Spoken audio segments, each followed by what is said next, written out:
aujourd'hui on se retrouve pour une deuxième vidéo YouTube qui sera assez courte mais sur un sujet qui me tenait à cœur. Ça fait quelques temps que en communication animale revient le sujet de la stérilisation et la castration.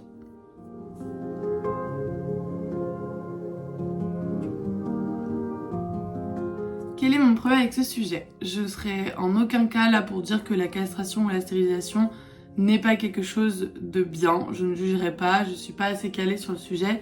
Je vais juste parler des problèmes que ça peut apporter par la suite à l'animal. Il faut savoir que quand on fait une castration ou une stérilisation, on enlève une partie physique de l'animal où se trouvent les hormones. Et donc ça peut apporter pas mal de changements dans le corps de l'animal et aussi dans ce qu'il va ressentir et de comment il va appréhender les choses. Dans pas mal de cas, l'animal n'est pas au courant de ce qui s'est passé. Il n'est pas au courant qu'on lui a enlevé, pour lui on l'a juste emmené chez le véto, on l'a endormi, il s'est réveillé, il avait mal quelque part et ça s'arrête là. Dans ces cas-là, ça peut apporter des problèmes par la suite parce que du coup il va lui manquer ses hormones, mais il va pas savoir qu'il lui manque, donc il va pas comprendre pourquoi il réagit plus de la même manière, etc. Et ça peut poser un espèce de problème d'identité. En communication animale, je me suis rendu compte qu'il y a pas mal de chiens ou de chats après une castration qui me communiquaient que ils savaient plus si c'était réellement un mâle, ils savaient plus si c'était réellement une femelle, et ça posait des problèmes au niveau de leur comportement tous les jours. Notamment, je peux vous donner comme exemple une femelle qui urinait partout pour marquer son territoire, pour appeler les mâles et être sûr que c'était encore une femelle. Ce genre de choses qui se passent dans leur tête pour être... parce qu'en fait ils sont totalement perdus, ils savent pas ce qui s'est passé eux. Ce que je peux conseiller comme solution, donc les premières, ça serait de prévenir l'animal avant une stérilisation, une castration.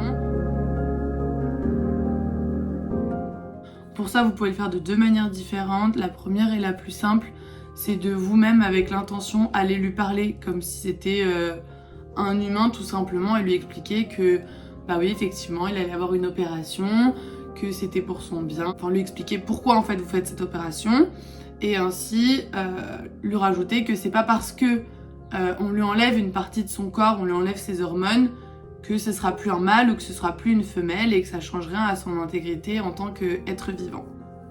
Voilà. La deuxième technique, c'est pour les personnes qui se sentent un petit peu moins de faire la première, c'est directement contacter un communicateur animal afin que lui-même transmette le message et que vous soyez sûr que, entre guillemets, le message est bien passé. Ensuite, je dirais la deuxième étape et la dernière qui est assez importante, c'est après la castration ou la stérilisation.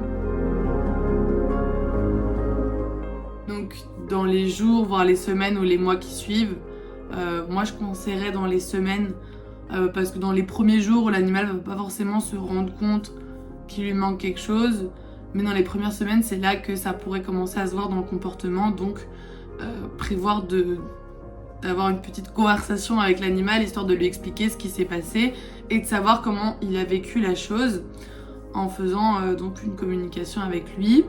Et pourquoi pas rajouter un soin énergétique. Je vais vous expliquer pourquoi. Quand on fait une opération, on ouvre la peau, donc ça fait une coupure et ensuite on recoud et ça fait une cicatrice.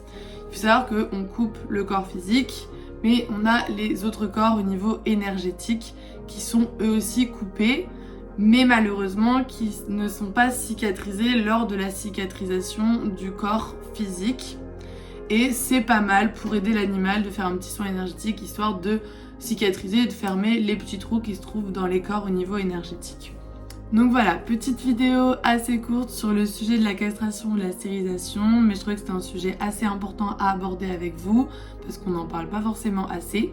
Et puis je te fais des gros bisous et je te souhaite une belle journée.